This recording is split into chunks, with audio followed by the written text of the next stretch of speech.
ஆறுமுகம், பைரவி, அன்னபூரணி 3 பேரும் கோவிலுக்கு போறாங்க. கோவிலுக்கு போன இடத்துல சாமியார் ஒருத்தவங்க அன்னபூரணி கிட்ட வந்துட்டு, "அன்னைக்கு சரியான முடிவு தான் சொல்லிட்டு தப்பான முடிவு எடுத்தம்மா. அத சரி பண்றேன்னு சொல்லிட்டு, இப்பவும் மறுபடியும் தப்பான முடிவு எடுத்திருக்கியே! எப்பதான் நீ சரியான முடிவு எடுத்திருப்ப?" அப்படின்னு சாமியார் அன்னபூரணி கிட்ட சொல்லிட்டு போயிடுறாங்க. உடனே அன்னபூரணி, "சாமி நீங்க என்ன சொல்றீங்க? எனக்கு ஒண்ணும் புரியல." அப்படின்னு பின்னாடி போய் கேட்குறாங்க.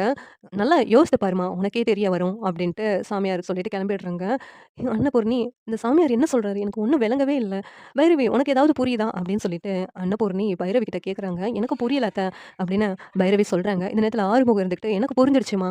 அவங்க சிந்துவையும், சிவாவையும் நீங்க பிரிச்சு வச்சிருக்கீங்கல்ல, அத தான் சொல்லிட்டு போறாங்கன்னு எனக்கு தோணுது. சிவா மனசுல என்ன இருக்குன்னு தெரியாம நீங்க ஒரு தப்பான முடிவு அன்னைக்கு எடுத்துட்டீங்க. மறுபடியும் தப்பான முடிவு தான் எடுத்திருக்கீங்கன்னு சொல்லிட்டு அவரு சொல்லிட்டு போற மாரி எனக்கு தெரியுது." அப்படின்ட்டு ஆறுமுகம் சொல்றாங்க. உடனேவும் எங்க அன்னபூரணி இருந்துட்டு, "என்ன ஆறுமுகம் சொல்ற? நான் தப்பான முடிவு எடுத்துட்டேனா? நான் இப்பவே சிவா கிட்ட போய் பேசணும்." அப்படின்ட்டு அன்னபூரணி வேகமா சிவா பார்த்து பேசுறதுக்காக வராங்க. "சிவா, நான் உன்கிட்ட கொஞ்சம் பேசணும்யா" அப்படிங்கிறாங்க. "என்ன பெரியம்மா?" அப்படின்னு சிவா கேட்டதும், "இங்க பாருயா, நான் உன் வாழ்க்கையில ஏதாவது தப்பான முடிவு எடுத்திருக்கேன்னு நீ நினைக்கிறியாயா? சிந்துவ நீ உன் மனைவியா ஏத்துக்கிட்டு அவ கூட சேர்ந்து வாழணும்னு ஆசைப்பட்டியா? நான் தான் அத தடுத்துட்டேனா?" அப்படின்னு அன்னபூரணி கேட்கறாங்க. உடனே உன் சிவா இருந்துட்டு, "என்ன பெரியம்மாவே வந்து நம்மகிட்ட இப்படிலாம் பேசுறாங்களே!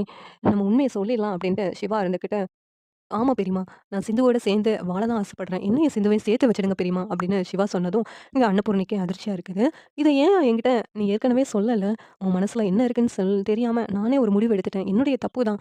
அ உன்னுடைய முடிவு தான் என்னுடைய முடிவும். நீ சிந்துவோட சேர்ந்து வாழலாம். எனக்கு முழு சம்மதம்" அப்படின்ட்டு அன்னபூரணி சொல்றாங்க.